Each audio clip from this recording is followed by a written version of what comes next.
لوٹی ہوئی دولت واپس لانا چاہتے ہیں. اس کے لیے آپ کے ذہن میں کیا خاکہ ہے؟ کیا سوئٹزرلینڈ کے اکاؤنٹس کی آپ بات کر رہے ہیں یا آپ کے ذہن میں کچھ اور ہے؟ دیکھیے، بیرون ملک سے اگر ہم دولت لانے کی پوری کوشش جو قانونی طور پر اور جو بین الاقوامی قوانین کے تحت ہو سکتی ہے وہ تو کوشش کریں گے، لیکن ان بڑے بڑے معذرت کے ساتھ چور، لٹیرے، ناجائز طریقے سے دولت کمانے والوں کی پاکستان میں اتنی بڑی بڑی جاگیریں ہیں، ان کو ہی ہم بیچ دیں گے اور بیچ کر اپنی جیب میں نہیں رکھیں گے، بیچ کے وہ سرکاری خزانے میں ڈالیں گے، جس سے پاکستان کی معیشت کو مضبوط کریں گے، غریب عوام کے لیے اسکول، اسپتال، کالج، ان کی فلاح بہبود کے ادارے کھولیں گے. الطاف بھائی، ایک اور سوال پیدا ہو گیا. جو آپ نے بات کی کہ پروفیشنلز کو اوپر آنا چاہیے، ان کا ایک عبوری قومی حکومت یا ایک انٹرم گورنمنٹ بننی چاہیے. بنگلہ دیش میں بالکل ایسے ہی ہوا. فوج کی حمایت حاصل تھی، اس کو بنگلہ دیش ماڈل کہتے ہیں، اور کہا جاتا ہے وہاں وہ ناکام ہو گیا. دیکھیے، کوئی کسی ملک کا سسٹم نعوذ باللہ قرآنی آیت نہیں ہے.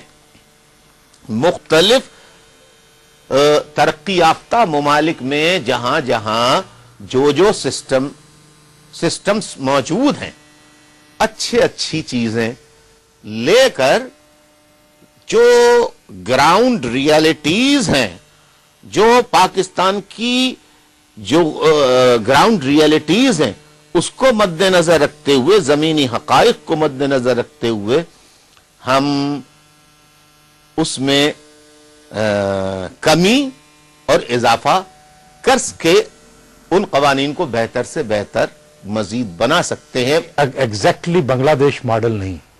آپ کے ذہن میں کچھ اس سے تھوڑا تبدیل شدہ خاکہ ہے؟ میں بنگلہ دیش ماڈل کے ساتھ ساتھ میں یہ بھی کہہ دوں تاکہ سہیل وڑائی صاحب اس کی بھی وضاحت ہو جائے.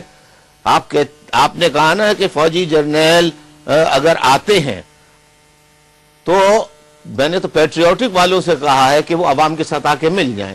اگر یہ بھی مل جاتے ہیں موجودہ حکومت کو رہنے دیں اور یہ عوام کے ساتھ مل جائیں. عوام خود فوج کے ساتھ مل کے جو چور اچک کے ان کا احتساب کر لے گی. پوری دنیا میں عوام نے احتساب کیا ہے. یعنی یہ نہیں میں بالکل سمجھا.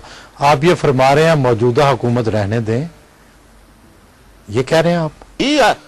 میں تو کہہ رہا ہوں کہ اگر کوئی یہ سمجھتا ہے کہ ہم موجودہ حکومت کو ہٹانا چاہتے ہیں یا کسی اور کو ہٹانا چاہتے ہیں، ان کو ایسے ہی رہنے دے. فوج ایک دفعہ عوام کا ساتھ دے دے.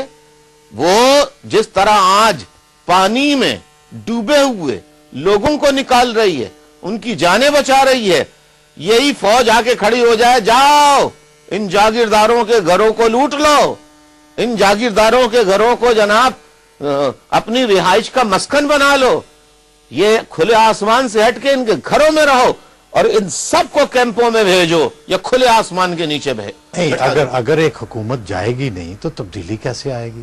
میں نے تو آپ کو دوسرے طریقے کا بھی حل بتا دیا ہے کہ اگر فوج آ کر یہ سمجھتی ہے، جو میں نے 190 کی بات کی کہ سپریم کورٹ کے آرڈر کے تحت فوج ایکشن لیتی ہے، تو فوج ایکشن بغیر حکومت کو ہٹائے ہوئے بھی جو کرپٹ ہیں ان کے خلاف ایکشن لے سکتی ہے.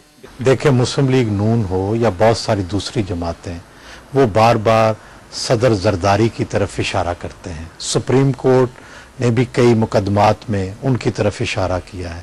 کیا آپ بھی اسی طرح ان کے حوالے سے آپ کی بھی یہ رائے ہے؟ خالی ایک صدر، یہی ہماری سیاست، یہ فیوڈل مینٹیلٹی کا ایک حصہ ہے کہ ہم ایک آدمی کو ٹارگٹ کرتے ہیں. آپ پنجاب کے جو بڑے ہیں ان کے لیے کبھی کچھ نہیں کہتے کہ راتوں رات جو ہے وہ فورن اکاؤنٹس کہاں غائب ہو گئے، ملک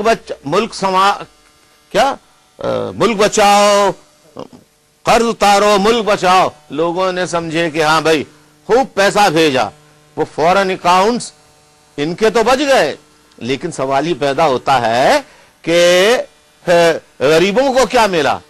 تو اور پھر یہ بھی تو دیکھیں آپ کہ جب وہ اقتدار میں نہیں آئے، وہ جب اقتدار میں نہیں آئے تھے، سوری معذرت چاہتا ہوں، جب اقتدار میں نہیں آئے تھے تو وہ کتنی ملوں کے مالک تھے اور آج کتنی ملوں کے مالک ہیں؟ تو آپ ایک زرداری صاحب کو کیوں ٹارگٹ کر رہے ہیں؟ یہ ناانصافی ہے۔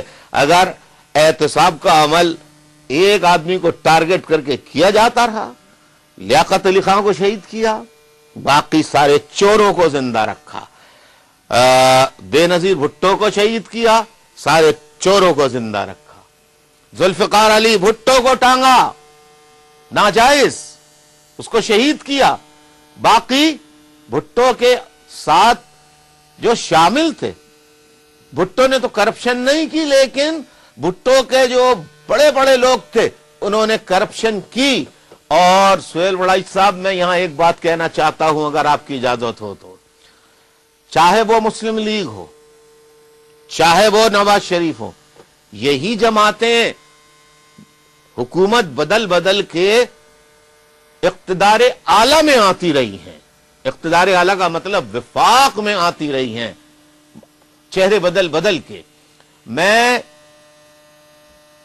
یہ کہنا چاہتا ہوں کہ آپ ایک آدمی کو ٹارگٹ نہ کریں۔ پیپلز پارٹی کے کارکنوں نے لال قلعے میں پھانسیاں کھائی ہیں، کوڑے کھائے ہیں، سولیوں پہ لٹکے ہیں، جیلوں میں رہے ہیں، تشدد برداشت کیا ہے۔ اسی طریقے سے نواز شریف کے کارکنوں نے رات دن جنہوں نے محنت کی، آج ان کارکنوں کو پوچھنے والا کون ہے؟ بات کسی کی بھی ہو، ان کے کارکنوں کا حال تو دیکھیے، وہ ایم کیو ایم کی طرح سے نہیں ہے کہ ایم کیو ایم کا جو قائد جسے کہتے ہیں وہ اور اس کے رشتہ دار تو الیکشن نہیں لڑتے، اس کے کارکن دریاں بچھانے والے، محنت کرنے والے کارکن، وہ سینٹ میں جاتے ہیں، وہ قومی اسمبلی میں جاتے ہیں، وہ صوبائی اسمبلی میں جاتے ہیں۔ مجھے تو ان بڑی بڑی پارٹیوں کے کارکنوں کی محنت پر ترس آتا ہے، بڑا رحم آتا ہے، کاش کہ ان کارکنوں کی بھی قسمت بدل لے۔ بلکہ میں ان کارکنوں کو بھی پیشکش کرتا ہوں تمام بڑی پارٹیوں کے، آؤ ایم کیو ایم میں، اگر اقتدار تو ہر کسی کو نہیں مل سکتا لیکن ایم کیو ایم میں عزت ضرور ملے گی، آپ کی عزت نفس کو مجروح نہیں کیا جائے گا۔ بہت سے لوگ کہتے ہیں کہ آپ ہمیشہ اسٹیبلشمنٹ اور فوج کی مخالفت کیا کرتے تھے، اس کے کردار کو ہدف تنقید بنائے تھے، آخر کیا ہوا کہ آپ کی سوچ میں تبدیلی آئی اور آپ نے کہا کہ اب محب وطن جرنیل جو ہیں وہ سامنے آئے؟ میں نے تو اسٹیبلشمنٹ کو، فوج کو، سب کو تنقید کا نشانہ بنایا۔ میری تقریر اس دن کی اٹھا کے دیکھ لیجیے۔